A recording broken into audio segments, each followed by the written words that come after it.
Hi guys, quick video on buying yourself a coral garden. There's some good and some bad things about these. Let's start with the good. Basically I paid £150 for this coral garden, which you see in the centre of the screen. When I first bought it, this come with 40 colonies, so if you think about it, you might think £150 is a lot of money, but if you're buying 40 separate colonies, you would never be able to buy them for that amount. So in that way, that's a really good bargain for £150.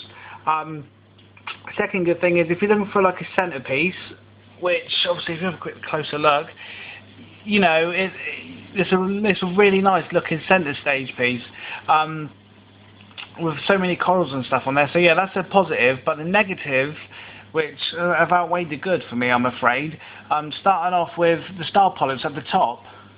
When I first bought this piece, there were star polyps on the left and the right side of the rock, and they were in two little clumps, probably about 10 or 15 heads.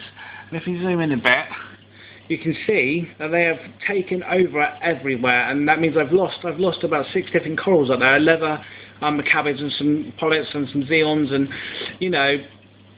So that's the downer side. I do like the star polyps, don't get me wrong, because I like the way they move with the current.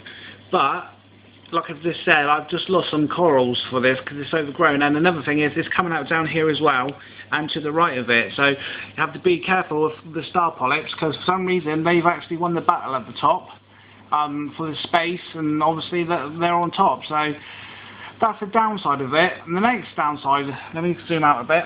The next downside is the size of the coral garden I bought. It's quite a big piece. This is one lump of live rock covered in corals, which is amazing how it all grows like that. But the thing is, where it's so big and cumbersome, you've got to basically, when you're doing your aquascaping, you have to build it around it. That's the only problem with the size of this, because we've all done it. We've set up the tank a month or two down the road.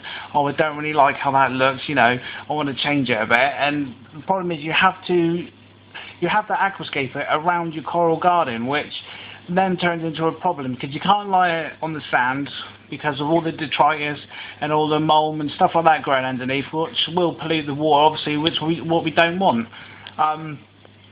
So yeah, that's another downside of it, I'm afraid, the size of it.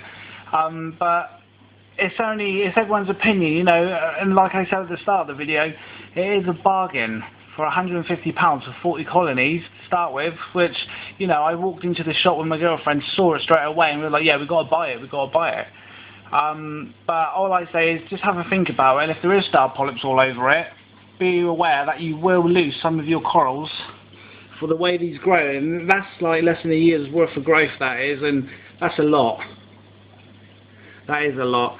So yeah, I'm just saying, if you're going to buy one, have a think about it, and obviously try and plan where you want to put it in your tank before going to buy it if you do find one, because yeah, the size of it can be a pain. Like I've had the bad side of it myself. So hopefully this has helped people. So thanks a lot. Cheers.